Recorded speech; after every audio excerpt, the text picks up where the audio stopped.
Kita tengah menyiapkan langkah-langkah taktis berikutnya. Selalu kita berupaya untuk segera melakukan Selasa. Senang sekali hari ini bisa hadir secara langsung dalam acara pembekalan kepada para kadet atau taruna yang besok akan dilantik sebagai perwira transportasi. Saya bersama Bapak Wamen Perhubungan, Bapak Suntana, Bapak Sekjen, dan Bapak Kepala Badan Pengembangan Sumber Daya Manusia Kementerian Perhubungan, bersama tadi 2.500 lebih bisa dikatakan insan-insan perhubungan yang berasal dari berbagai sekolah tinggi, berbagai kampus, baik itu matra darat, laut, udara, dan juga kereta api ya. Dan kita berharap ketika besok dilantik, mereka semua menjadi perwira-perwira yang tangguh dan bisa segera mengaplikasikan segala ilmu pengetahuan yang didapatkan selama ini dan meniti karirnya dengan baik. Karena SDM unggul di bidang transportasi ini menjadi kunci sekaligus juga tulang punggung bagi suksesnya pembangunan konektivitas seluruh Indonesia.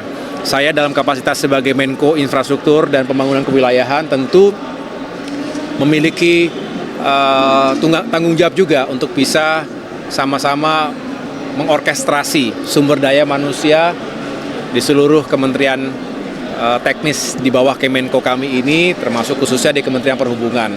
Dan harapannya seiring dengan kemajuan zaman dan teknologi, kita bisa terus memajukan transportasi semakin modern, tapi juga semakin aman, semakin nyaman, semakin efisien, dan tentunya semakin terjangkau. Nah, kalau ini bisa kita wujudkan di tahun-tahun ke depan ini, tentu sesuai dengan arahan dari Bapak Presiden Prabowo Subianto, maka konektivitas akan menghubungkan antar wilayah Indonesia dan memajukan ekonomi, meningkatkan kesejahteraan, termasuk juga mengurangi kemiskinan dan ketimpangan yang ada di berbagai daerah Indonesia.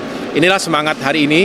Dengan SDM yang unggul, kita menyongsong masa depan perhubungan dan transportasi yang semakin baik di masa depan. Menko, mungkin kalau bicara transportasi, terakhir ini kan ada banyak pemberitaan juga terkait laka lantas yang melibatkan truk yang bermuatan besar. Iya. Kalau evaluasinya dari Kemenko sendiri ke Kementerian Perhubungan seperti apa, dan Kementerian Perhubungan juga mungkin boleh ditegaskan komitmennya untuk mengatur ini tuh gimana sih? Ya, Pak Wamen bisa menjelaskan lebih lanjut nanti, tetapi yang jelas beberapa saat setelah kami dilantik, saya langsung berkunjung ke Kementerian Perhubungan. Kami membahas bersama Bapak Menteri Perhubungan Pak Dudi dan jajarannya bagaimana kita bisa menegakkan regulasi terhadap odol, over dimension overload vehicles, yang seringkali bukan hanya mengganggu tapi juga mengakibatkan kecelakaan, dan kecelakaan yang tidak kecil dampaknya, karena korban jiwa itu tidak ada yang mengalahkan kalau sampai terjadi korban jiwa, baik pengendaranya maupun orang lain di jalan-jalan besar maupun di jalan-jalan kecil. Nah, belum lagi kerugian material yang yang menjadi dampaknya.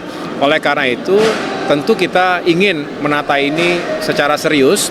Saya sudah sampaikan dan tegaskan bahwa kita jangan sampai lagi mengulangi kesalahan-kesalahan yang sama. Dan ini harus ada ketegasan bukan hanya dari Kementerian Perhubungan, tetapi juga dari berbagai stakeholders. Mengapa? Berbicara odol itu berarti diawali dari mereka yang mengirimkan logistik dari satu titik ke titik lain, ingin efisien, ingin murah, tapi mengorbankan keselamatan.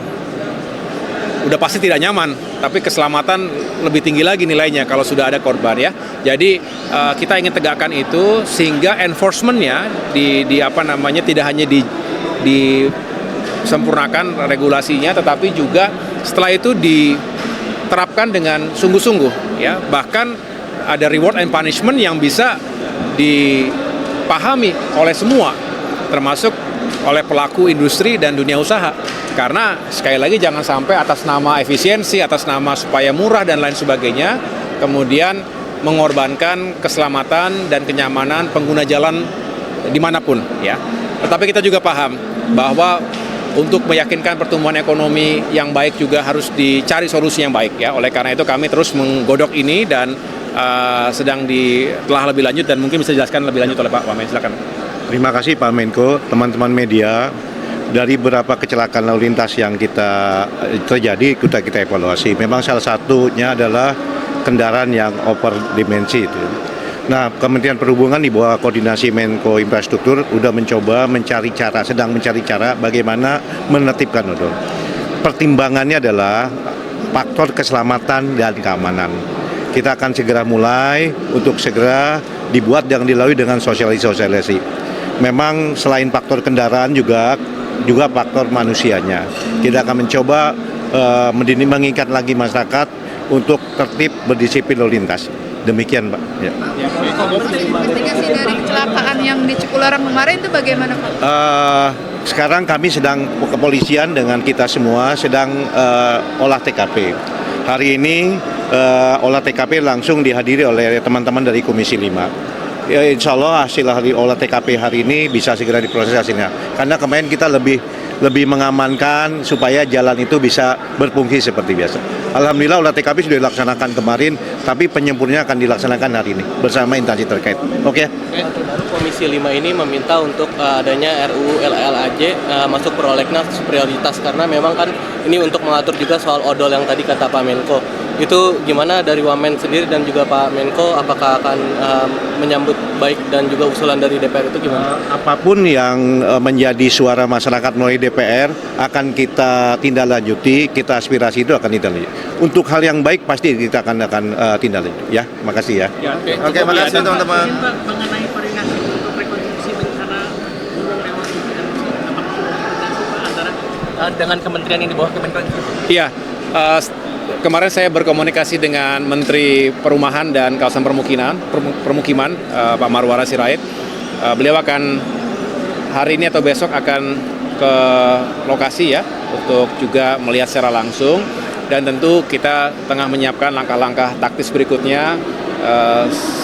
Selalu kita berupaya untuk segera melakukan setelah tanggap darurat berakhir ya, kita ingin meyakinkan agar masyarakat yang terdampak bencana dimanapun itu segera mendapatkan perhatian dan bantuan langsung dari pemerintah pusat maupun daerah. Ya, kita harus pastikan mereka yang kehilangan rumah misalnya dan juga material yang lainnya bisa dicarikan segera solusinya oleh pemerintah. Apakah itu pembangunan kembali, perbaikan, dan skema-skema lainnya. Yang jelas pemerintah harus hadir. Ini Indonesia kita memang selalu dihadapkan pada tantangan alam ya, termasuk bencana-bencana yang seringkali mengakibatkan masyarakat ini terdampak secara langsung, baik keselamatan diri, keluarga, dan juga dampak ekonomi. Oleh karena itu kami akan bekerja serius untuk meyakinkan bisa melakukan rekonstruksi dan rehabilitasi.